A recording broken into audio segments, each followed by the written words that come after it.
Welcome to Agri-Pulse Newsmakers, where we aim to take you to the heart of ag policy. I'm Spencer Chase. Our guest this week is National Council of Farmer Cooperatives leader Chuck Connor, who joins us to recap the news of the week and take a look at the upcoming Farm Bill. But first, here's this week's headlines. Food and Drug Administration leaders announced some changes to the agency's plans to strengthen its food safety oversight. A proposal rolled out in January was met with criticism both inside and outside the FDA for its lack of a solid structure and maintaining the problem of food issues being isolated within the agency. FDA leaders say they've worked to clarify the responsibilities of the new Deputy Commissioner for Human Foods, which meant updating organizational flowcharts for that wing of the FDA as well as its Office of Regulatory Affairs. The reorganization plan is expected to be finalized this fall.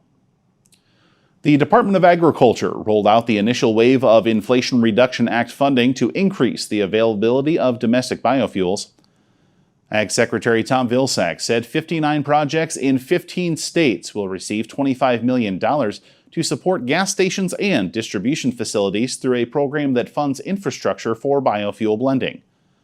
Next month, USDA plans to start accepting applications for $450 million in grants, which will be distributed through $90 million quarterly allotments.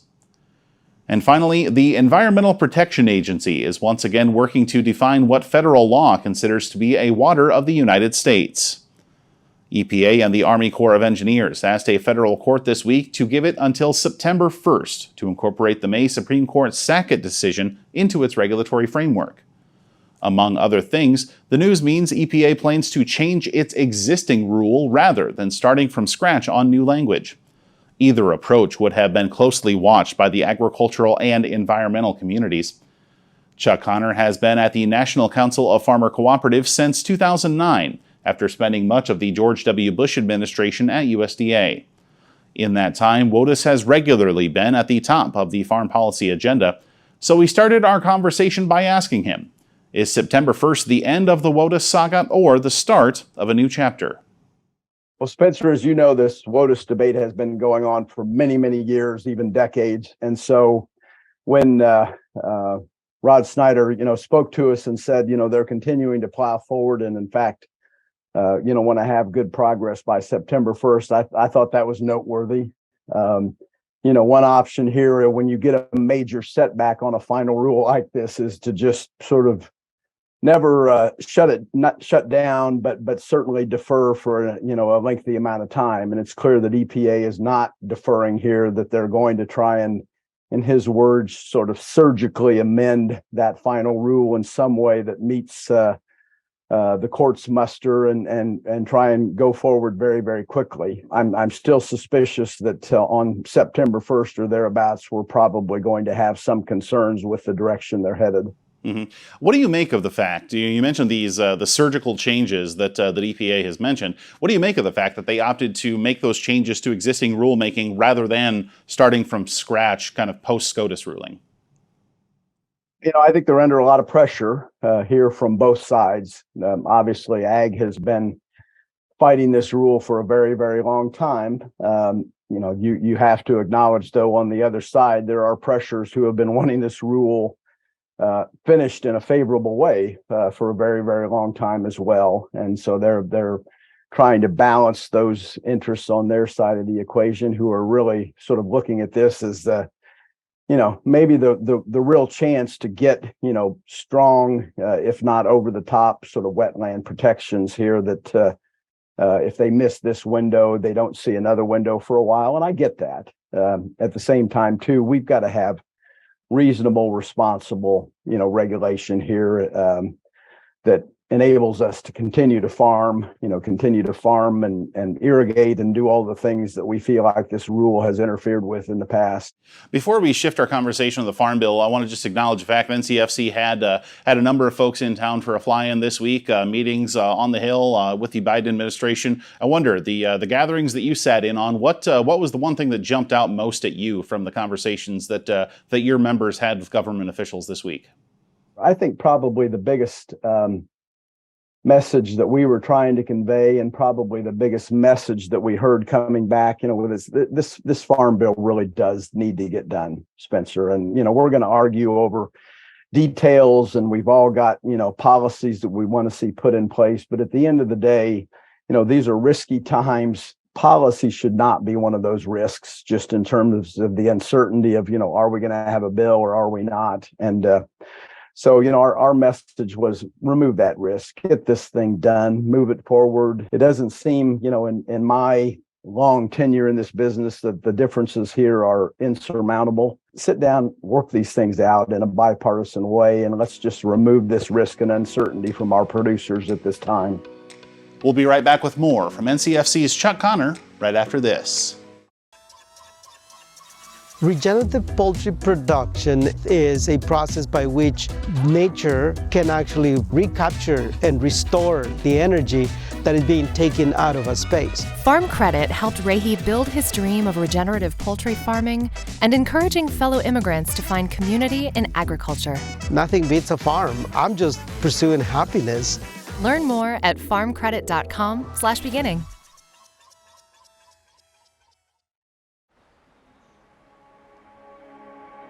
Farmers are always there for each other.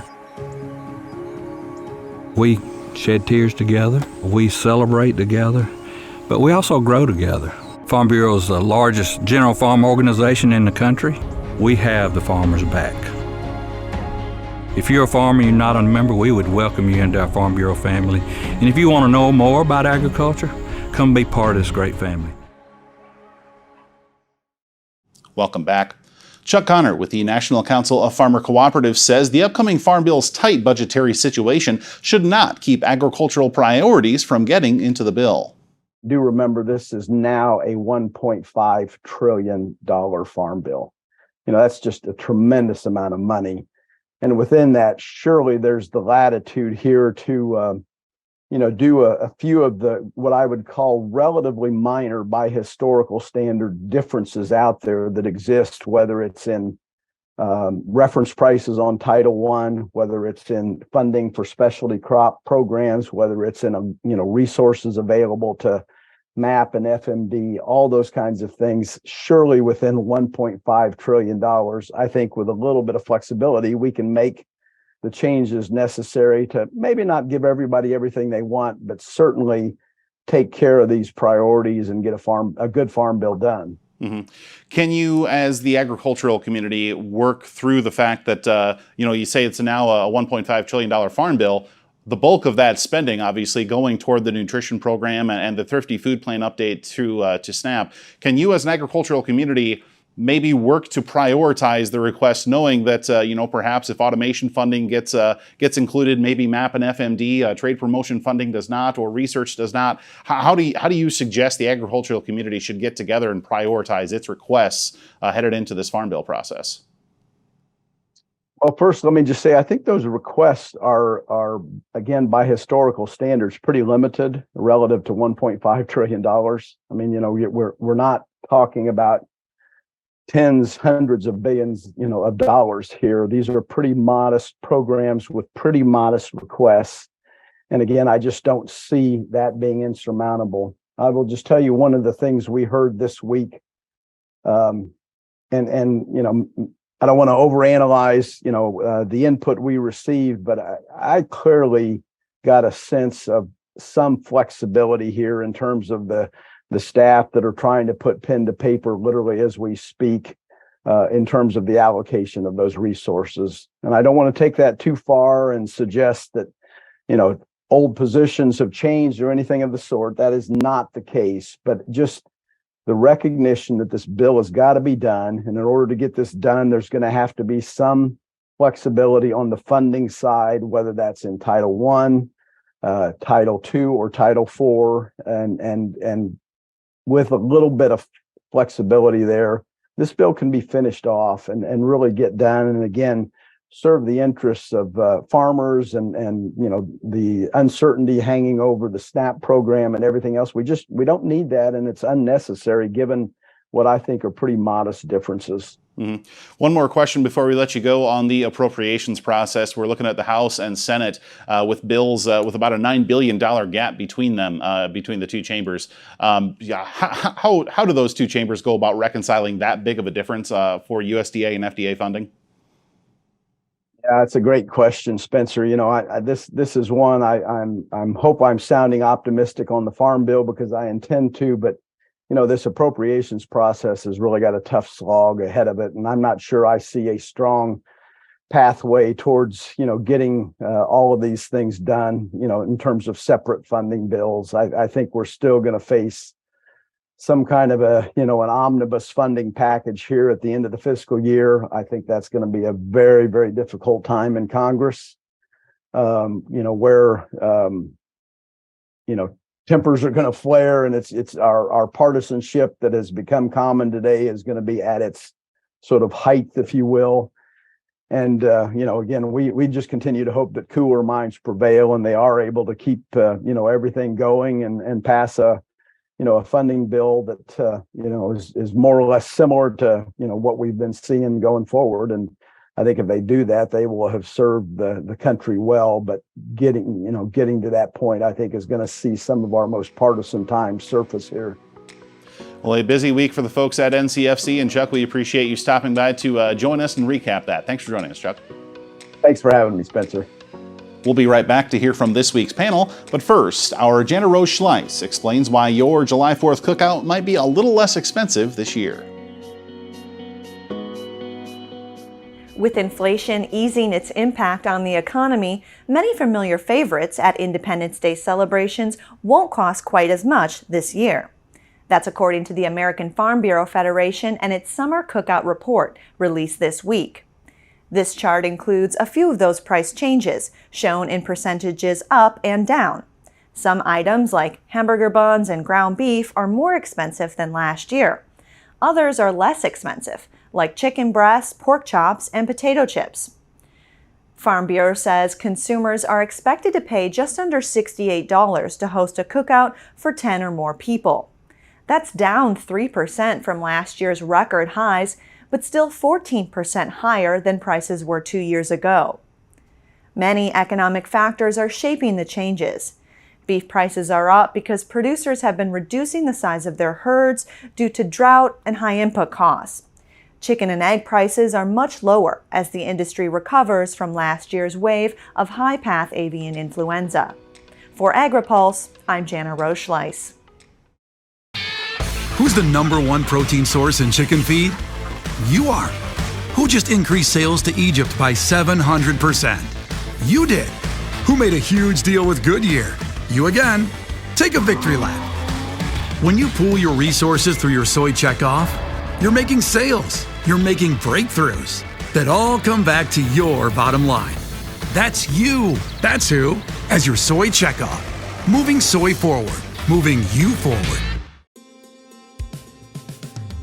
It's not as simple just to wake up one day and go, I want to be a conservation farmer. You're changing how your farming practice is done. You're changing your operation. Farm Credit supported John and Kelly Watley as they shifted to more sustainable farming, improving the environment where they farm and live. Learn more at farmcredit.com/climate. Welcome back to Agri-Pulse Newsmakers. Going to have a panel discussion now on the Farm Bill and some of the crop insurance language within it. Joined for that conversation by Tom Sell with Combest Sell and Associates and Mary Kay Thatcher with Syngenta. I appreciate both of you taking the time to join us. And Tom, I want to go to you first because as we look at kind of the Farm Bill process, I want to borrow on your experience as a House staffer helping to write farm bills previously. Wondering, based on all the things that have to happen behind the scenes and also considering that we don't have legislation from the House or Senate Ag committees quite yet, just how Herculean of an effort do you think it would be to actually move a farm bill here yet this year? The phrase on time can be debated in terms of what exactly that means, but how heavy of a lift is that going to be if the committee staff do indeed intend to do so? They've had their hearings, they've taken all the input, and now they're kind of in this moment where they have to decide, how do we get from point A to point B, and what do we really want to be about? What are the resources that are going to be available, and how do we craft the policy in a sensible way to achieve those goals? where they're put a lot of the passion and the heart and soul of the Farm Bill, the politics that carries the Farm Bill is always the safety net, the farm safety net, Title I, crop insurance, those things. So I think once they have their ideal, they'll be able to bring it together pretty quickly. I'm optimistic about the process this year, and I have a lot of confidence in the staffers who are doing the work. Well, based on conversations you're having, on Capitol Hill with folks around town, et cetera, we've got these different sides of the debate, Republicans, Democrats, House and Senate. Are there any issues in particular where you think those different competing interests are especially far apart that are going to need to be resolved? Yeah, I think there's generally a lot of unity here when you're talking about the farm safety net, the combination of crop insurance or Title I, farm program benefits, ARC and PLC, and how those combine together to provide an adequate safety net for the growers. There are outside things like the role of conservation and the voluntary incentive-based conservation programs. Obviously, those were infused with a lot of new money during the IRA, and that'll come into play in some ways. But as far as structuring the safety net, there will always be regional and cross-commodity kind of controversies and what are the needs of this particular commodity versus that. But I think the record's pretty straightforward. So, Mary Kay, let's bring you into the fold here and maybe look at things less from a committee level and more from a full congressional level, and looking at the matter of floor time headed between now and the end of September, end of the year, whatever your particular choice of Farm Bill deadline might be, a lot of other things that are going to need to move across the congressional calendar. How do you think the Farm Bill and the floor time debates will end up factoring together? Well, I think, you've been pretty public that the House is going to do the appropriations bills the second and third week in July on the floor. So that pretty much takes up that month. They'll be out for the month of August. So that really leaves September, when both the Senate and the House Ag Committee could have time to really mark up a bill, and getting it through both bodies, conference, back through both bodies by October 1st. I just think no chance in the world. So definitely in for some kind of a delay. And then how much delay, I think you can take a really good clue from looking at the ag appropriations bills that passed a couple of weeks ago. The Senate was able to breeze through theirs, but they added 2% more money than was in it last year. The House on the other side struggled mightily because they cut 30%. And then, of course, you're going to have the issues of what kind of fights are we going to have about the SNAP program? Will you have the ultra conservatives continue to say we have to do more work requirements? What kind of a fight does that set up, especially with the Democratic side? I mean, in general, I would say that that's one of the few things that you're going to see a really partisan issue on. Most things are indeed, I think, in agreement. We'll have more from this week's panel right after this. Did you know Agri-Pulse has all your favorite podcasts, including Open Mic, Newsmakers, and Drive Time? Take us wherever you go. Subscribe at agripulse.com or on Spotify, Google Play, or Apple Podcasts. Agriculture Future of America is a nonprofit building transformational leaders in food and agriculture. AFA prepares college students to join the workforce as innovative and engaged young professionals who will shape the future of agriculture. Head to agfuture.org to find out how you can get involved. The Senate and House Ag Committees are busy working on the next Farm Bill, which will cover commodities, specialty crops, livestock, and more. This legislation will impact every farmer, rancher, and rural business for the next 5 years. Make sure you don't miss insights and analytics that only Agri-Pulse and its top-notch team of well-connected experts can provide. Register today for a free trial at agripulse.com and click the subscribe button, or email us at pam@agri-pulse.com. You don't want to miss this Farm Bill coverage. Welcome back. Syngenta's Mary Kay Thatcher says a recent clue from a Senate ag leader is giving her something to watch in the upcoming Farm Bill process. Well, I think we had a real opening a couple of weeks ago when Chairwoman Stabenow said, hey, there's $15 billion. I know before I've said it absolutely has to stay in conservation. It has to stay focused on climate programs. She sort of has broken that trend and said, okay, I am willing maybe to take that money, make it permanent baseline funding in the Farm Bill. So the real question then is, okay, will she let it out of the conservation title? Will you be able to take at least a few billion and put it into Title I to strengthen that, or Title IV to strengthen crop insurance? How does that negotiation work? But really, in order to strengthen much of anything, you're going to have more money. So I want to ask a kind of a tangential topic to the Farm Bill here as we look at across the countryside, a lot of folks throughout the country really in need of some rain, dealing with corn and soybeans that are getting a little bit dry, and wondering, how do you think that impacts the politics of whether or not a Farm Bill can move this year, looking out and seeing, real on-hand results or real on-hand impacts of dry conditions across the country?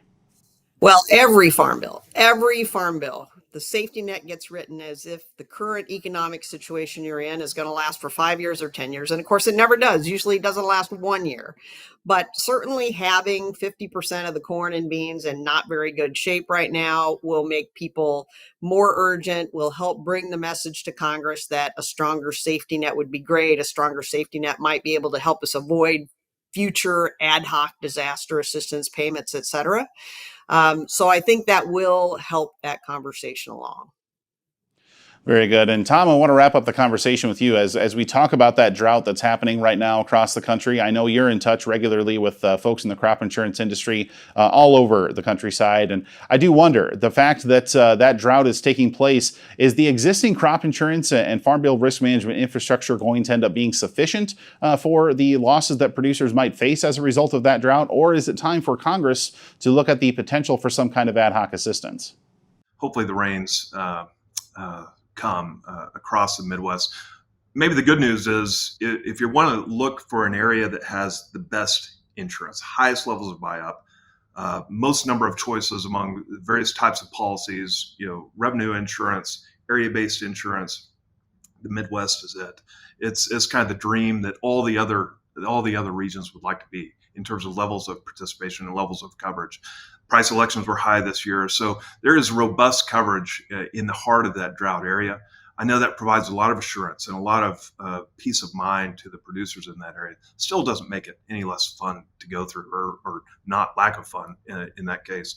But we do have good insurance there. But I do think Mary Kay makes an astute observation. I mean, these kind of current events always do impact the potential outlook for the Farm Bill. And I think maybe that need in the Midwest this year is going to spark some of the conversations, actually provide a little boost to the potential to get this Farm Bill done this year. Very good. Well, we will be keeping a close eye on whether or not the Farm Bill is in fact going to be moving this year, as will Tom and Mary Kay. Thanks to the both of you for joining us.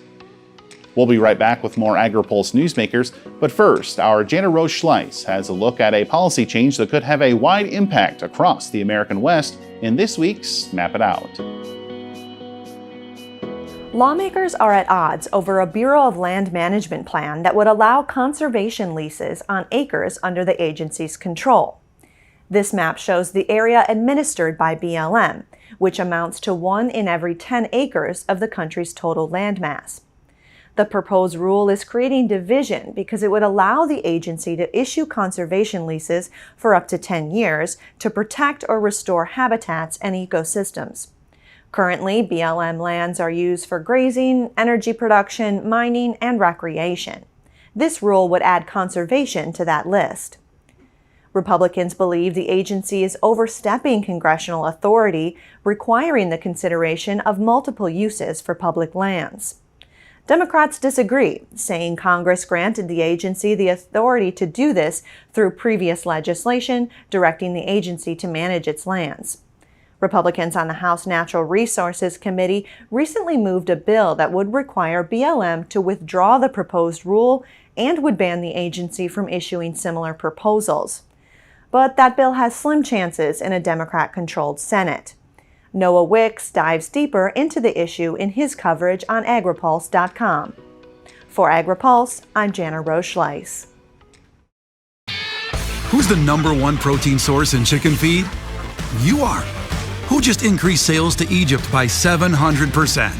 You did. Who made a huge deal with Goodyear? You again. Take a victory lap. When you pool your resources through your soy checkoff, you're making sales, you're making breakthroughs that all come back to your bottom line. That's you. That's who. As your soy checkoff. Moving soy forward. Moving you forward. Looking closer. Seeing further. That's how we do it. At Curious Plot, we're driven to find what's next for agriculture, animal care, and food. We stay curious because that's what it takes to grow understanding. That's how we plot strategies and tell stories that get results time after time. Marketing, communications, and consulting that look closer and see further.